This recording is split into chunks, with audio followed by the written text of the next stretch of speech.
So, kamusta po mga Streetwise? Ako po si Takero Miyamoto at welcome po sa aking munting channel. So, mga kababayan, no, merong binabanggit po ngayon itong si Melvin Batibag, si NBI Director. Oo. So, sabi nga po ni Melvin Batibag, bukod kay Bato, meron pang mga lalabasan tuloy. Meron pang mga lalabas na arrest warrant galing ICC. So malupit to, no? So alam naman po natin kung sino-sino yung mga putang inang mga yan, no? Yung mga tauhan nga ni Digong dati. So tingnan nyo to, ha? So sabi dito, so ABS-CBN News, NBI Director Melvin Batibag says they received information indicating that several more individuals may soon face arrest warrant from the ICC. Yan na. So ibig sabihin nun, mga ka-streetwise, no? Hindi lang po si Bato ang babagsakan ng arrest warrant. Marami pa sila. So ako naniniwala ako mga streetways, no, sa dami po ng mga arestuin, no, puta kasama diyan si Wigman. Kilala niyo si Wigman? Puta visit ako sa mukha niya ni Wigman, si Aguirre. Si Vitaliano Aguirre, yan, visit ako niya sa mukha na yan. Kasama si Aguirre sa listahan. So alam niyo, inisip ko dito mga kababayan, no, sa dami po ng arestuin, mahirapan po yung NBI natin. Ako, naniniwala naman ako na matikas si NBI Director Melvin Batibag.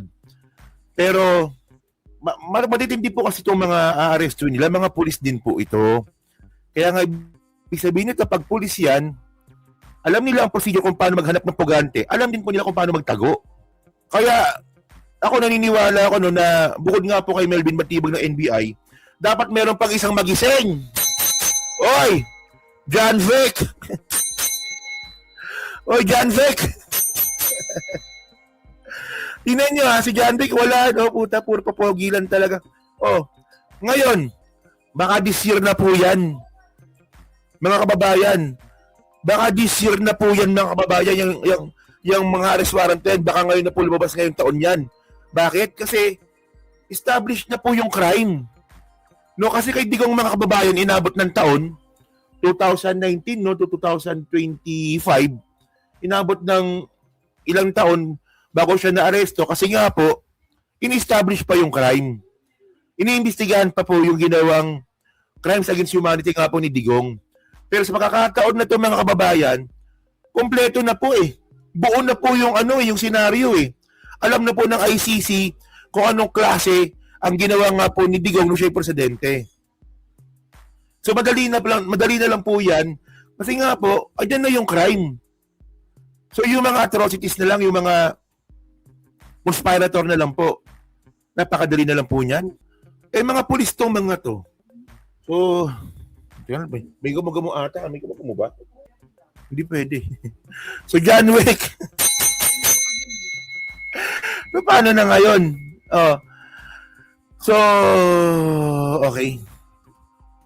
So basahin natin to ha. So NBI says several individuals may soon face arrest warrants from ICC. So madami to, no? Okay. So ang gawin natin, may video dito, panoorin natin yung video ha. Who he is or who he are. Kung ano man yung krimen niya, basta't may warrant, meron talaga kaming protocol na. So kung may lumabas na additional warrant of arrest, we are always who he is or who he are. Kung ano man yung krimen niya, basta't may warrant, meron talaga kaming protocol na. So kung may lumabas na additional warrant of arrest, we are always ready to enforce and to serve the warrant.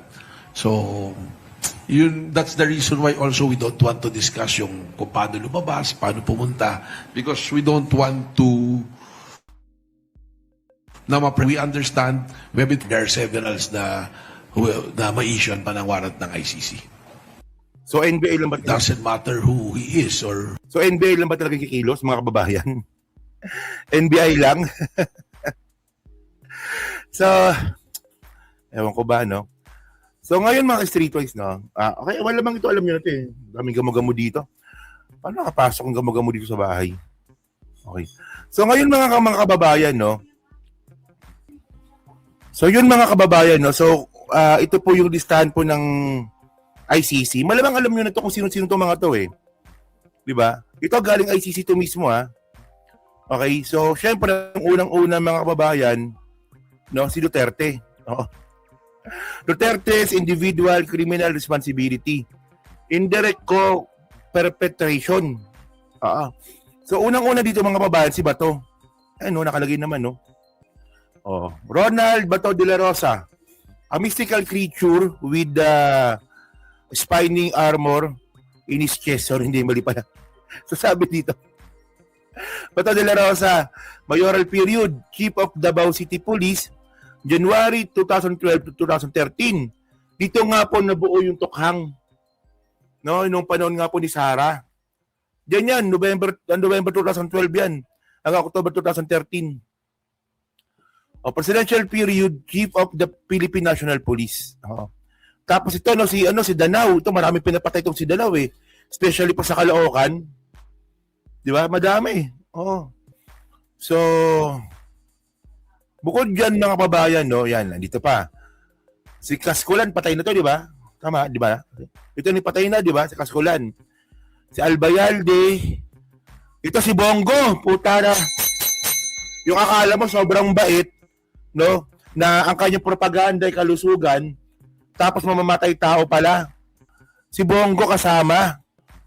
Tapos si Dante Geran, si Isidro La Peña. Ito yung idol nating lahat, no? Si Vitaliano Aguirre. So ngayon mga kababayan, no? So ano na? Anong gagawin natin dito? Actually, mga streetwise, no? Naghahanda na po yan. Ako naniniwala po ako mga kababayan, no? Na yung mga pangalan po na nandito, naghahanda na po yan, no? Sa kanila pag-aresto. Pwede yung iba po dyan, lumabas na po ng bansa. Pwede yung iba po dyan, naghahanap na po ng tataguan. O yung iba po dyan, baka manlaban. sana manlaban si Danao, no? Andito si Elizar, nandito, Elizar nandyan. Andito si Elizar, no? O nga pala, si Elizar, ba't wala dito? Albayalde pala to, no? O baka wala nga si Elizar, baka wala nga. Ito lang unang batch eh. So ngayon mga kababayan, no, ito malupit no si Bongo. Kasi po kaya po napasama si Bongo dito, ito no, yung statement nga po ni Rina Garma. So sabi dito ni Rina Garma, no, okay, retired police colonel Rina Garma implicated Bongo and former President Rodrigo Duterte in the cash reward system for extrajudicial killings during the Duterte administration's drug war. In her affidavit, Garma claimed Go and Duterte coordinated the nationwide implementation of a Davao model that incentivized police killings. Puta. Ito pala, no, kaya pala yung grabe matindi pala to, no, kaya pala, na matindi ang patayan po sa Davao, may incentive pala. So ang ginawa nga po ni Digong nung siya po naging presidente, yung ginagawa po nila sa Davao, ginawa nila nationwide. At dito po, kasama dito si Bongo bilang SAP, Special Assistant to the President. So ngayon, ito lang ha. May singit ko lang. Tingnan nyo ha, nung si Bongo mga kababayan, nung yung naging SAP, Special Assistant to the President, nung siya yung naging SAP dati, nakita talaga natin na matindi po yung pagsuporta ni Bongo kay Digong. Di ba? Tama, di ba? Kung anong ginagawa ni Digong, support lang po talaga si Bongo bilang SAP, SAP. Ang tanong ngayon natin dito, sino ba yung SAP ni PBBM ngayon? Nararamdaman nyo ba yung Special Assistant to the President ni PBBM? Hello po, Ma'am Erlene. Thank you po. Hello po, no? Kayo. Kilala niyo ba kung sino yung SAP natin? Baka nga sobrang inutil lang SAP natin yan. Baka hindi nyo nga kilala? Hindi, si Recto, ano yan? Ano si Recto? Yung little president? Hindi si Recto. Hindi si Claire. Hindi si Claire. Lagdameo. Si Lagdameo. Di ba? Si Recto, ano yan eh? Ano bang tawag kay Recto? Kalimutan ko na. Pero hindi si Recto. Yung SAP natin ngayon, si Lagdameo. Putang di nga natin maramdaman yung buwaka ng inang yan. Naramdaman ba natin yan na tumulong sa presidente? Naramdaman ba natin na yung proyekto ng presidente nakasuporta sila ng Mayo? Wala. Executive Secretary, thank you, no? Alam niyo mga babayan, no? Ito sila ng Mayo, busy po sa pamumulitika sa Mindanao.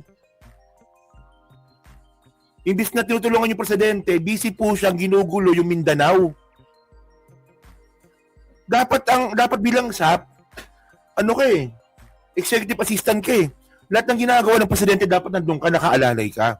Hindi yung mag-stay ka sa Mindanao, guguluhin mo pa yung Mindanao. Walang yung yan, no?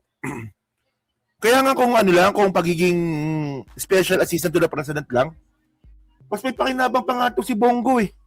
Kumpara kay Lagdameo eh. Oh, alalay na nga lang. Dami gamo-gamo, visit na yan. Papasok sa bahay. Oh. So, well, BFF siya ni PBBM. Pero, iba yon. Iba yung pagiging BFF sa pagiging SAP.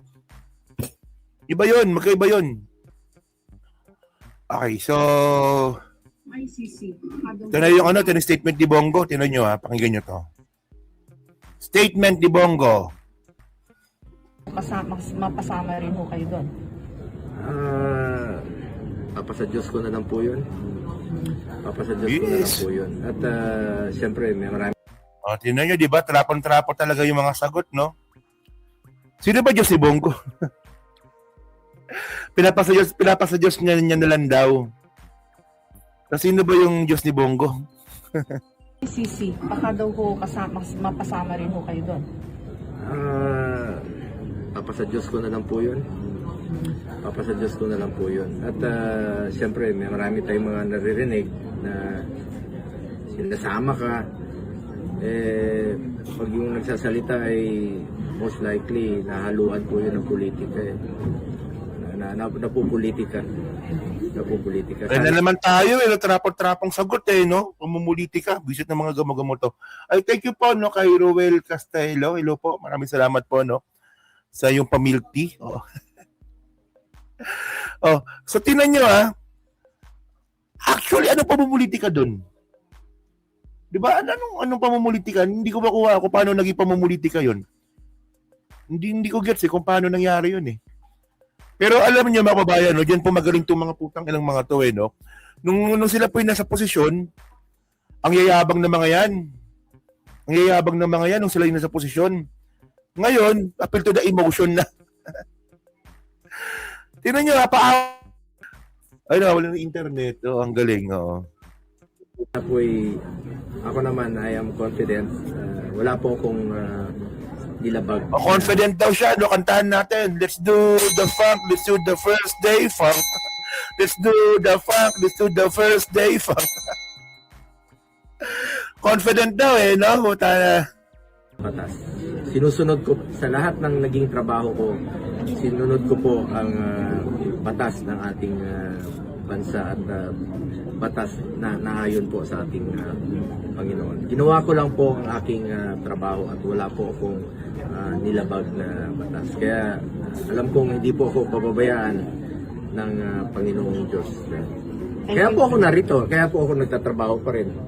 Kaya po ako nagtatrabaho. Hindi ako tumitigil sa aking pagsiservisyo, pagtatrabaho. Thank you, sir. Thank you po. Salamat. So, Takero, ang gulo ninyo, noon parating, kailan nakabuntot si Lagdameo? Hindi nga, sige nga, kailan? Alam nyo, gusto nga namin nakabuntot si Lagdameo kay PBBM eh. Hindi ka natin nakikita eh, malamang nung eleksyon yun. Baka nung eleksyon, nakita nyo nakabuntot si Lagdameo kay PBBM. Eh, nung siya na yung SAP, nakita nyo ba nakabuntot? Di ba, kapag, ito kasi nanghirap sa inyo eh. Ako mga kababayan, no? Araw-araw po mga ka-streetwise. Alam ko po kung nasan si Presidente Bongbong Marcos. Oo. Ano ba yun? Araw-araw alam ko po kung nasan siya. O kasi po ako po mayroon po kaming group chat. No? Ayan, nandiyan yan lahat. Lahat po na pinupunta ni PBBM. Alam namin kung nasan siya kahapon. Kahapon, teka lang kasi naka-Google Drive eh. Kahapon, nasa Misamis ata siya kahapon. O kahapon nasa Binanguan Elementary School. Andun pa si Lagdameo? Mindanao na yun ha? Mindanao na yun, Misamis, di ba? Mindanao yun eh. Andun na ba si Lagdameo? Wala siya doon.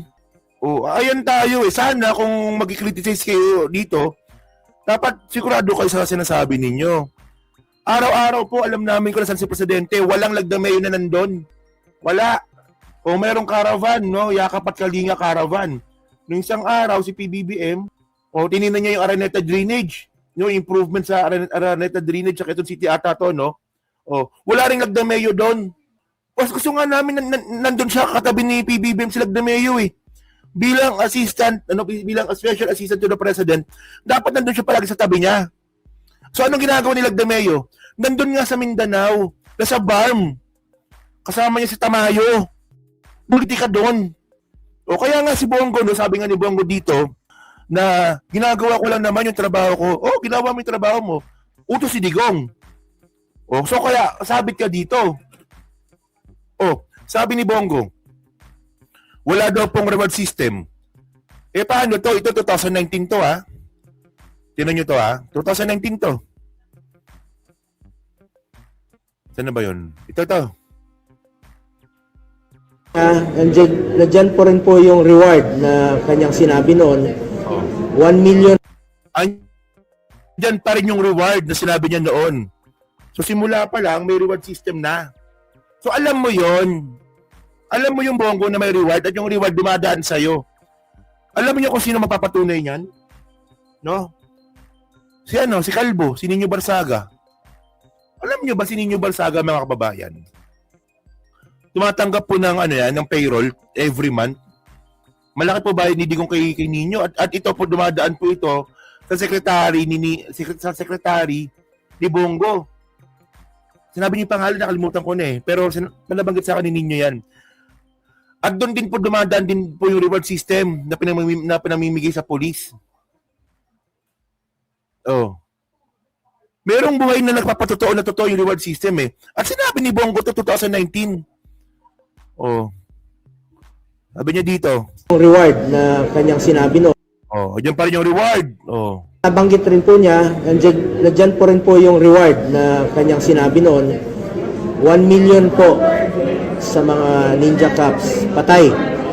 Pag buhay, kalahating milyon lang po. Pag lumaban, 2 million. Di ba? 2 million. 1 million. So matindi, no? Matindi yung yung reward system ni Digong. So ngayon, tapos sabi ni Digong, ngayon, di ba, noong 2019, sila sabi ni Bongo, merong reward system. Tapos ngayong huli na siya ng ICC, wala naman akong ginagawang mali. Actually, yung reward system, mali yun. Di ba? Kasi bawal yun, kasi ibig sabihin, pag may reward system, pera ng taong bayan, ginagamit ninyo para sa crime against humanity. So, ibig sabihin, tolerate po ng gobyernong Duterte ang patayan. Doon pa lang po, actually, napakalaki po talaga ng magiging statement dito ni Rina Garma sa ICC eh. Kasi siya po talaga magpapatunay na may reward system. Kasi napaka-basic nun eh. Ibig sabihin nun, state mismo, yung estado mismo, ang nagbibigay pahintulot na pumatay ng mga mahihirap gamit po yung reward system. Diba? Parang, para sumunod kayo, na pumatay kayo ng mga kunwaring mga drug addict. May reward system tayo para sumunod kayo. Hindi si Mocha yung secretary ni Bongo.